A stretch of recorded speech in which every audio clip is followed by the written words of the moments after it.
Student welcome to online class. मैं Anita Sharma class 10th को chapter number 9 Bharat Vaibhavam पढ़ाऊंगी, जिसमें भारत के वैभव या भारत के महत्व, भारत की धरती के बारे में बताया गया है।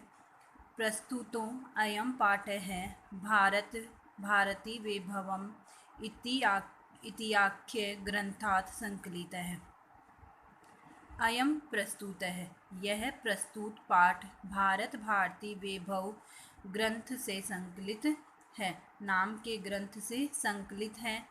अस्य महनीय ग्रंथस्य रचनाकारः श्री निम्बकाचार्य पीठ अधीश्वर श्री राधा सर्वेश्वर शरणदेव आचार्य श्रीजी महाराज वर्तते। अस्य इस महनीय यानी महान ग्रंथ के रचनाकार श्री निम्बकाचार्य पीठ के अधीश्वर श्री राधा सर्वेश्वर शरणदेव आचार्य श्रीजी महाराज वर्तते यानी हैं। यह प्रस्तुत पाठ भारत भारती वैभव नाम के ग्रंथ से संकलित है। इस महान ग्रंथ के रचनाकार श्री निम्बकाचार्य पीठ अधीश्वर श्री राधा सर्वेश्वर शरण देव आचार्य श्रीजी महाराज हैं।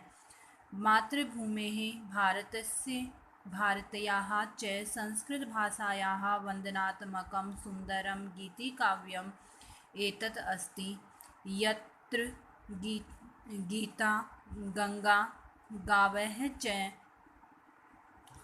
इति एव गकारत्रयी अपि सुष्ठुवर्णिताः।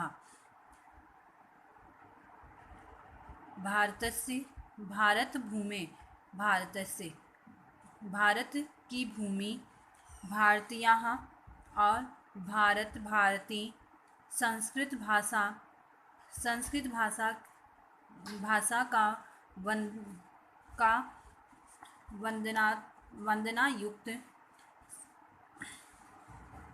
संस्कृत भाषा का वंदना युक्त सुंदर गीति काव्य एतत् अस्ति यह है। तो इसमें बोला गया है कि भारत भूमि भारत भारती और संस्कृत भाषा का वंदनात्मक सुंदर गीति काव्य यह है। तो यह भारत भूमि भारत भारती और संस्कृत भाषा का वंदनात्मक सुंदर गीति काव्य है। यहाँ गीता गंगा और गो इत्येव इस प्रकार गकारत्रयीय अपि सुष्ठु वर्णिताः।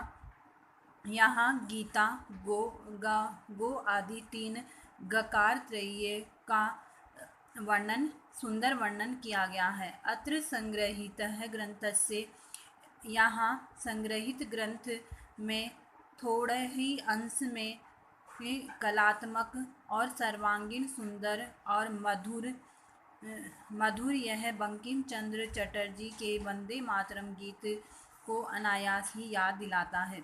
यानी यह ग्रंथ इस ग्रंथ का थोड़ा सा अंश और कलात्मक सर्वांगीण सुंदर यानी संपूर्ण रूप से सुंदर और मधुर यह बंकिम चंद्र चटर्जी के वंदे मातरम गीत का अनायास ही स्मरण कराता है या याद दिलाता है। अब है भारत वैभव, भारत के का वैभव। वंदे नितराम भारत वसुधाम दिव्य हिमालय गंगा यमुना सरयू कृष्णा शोभित सरसाम। वंदे नितराम, वंदे यानी होता है कि वंदे अभिवादन, नितराम निरंतर या हमेशा। भारत वसुधाम भारत भूमि, दिव्य हिमालय यानी सुंदर हिमालय,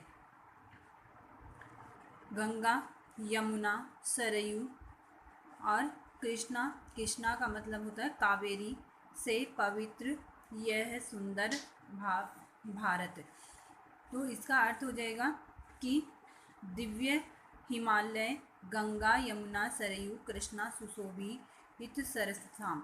तो दिव्य हिमालय, सुंदर हिमालय, गंगा यमुना सरयू और कावेरी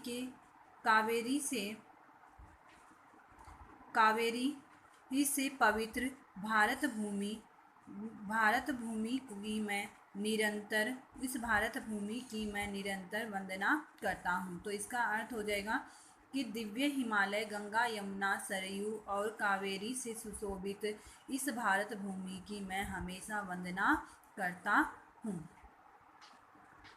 मुनि जनः देवेः अनिशं पूज्यां जलधि तरंगैः असिंचित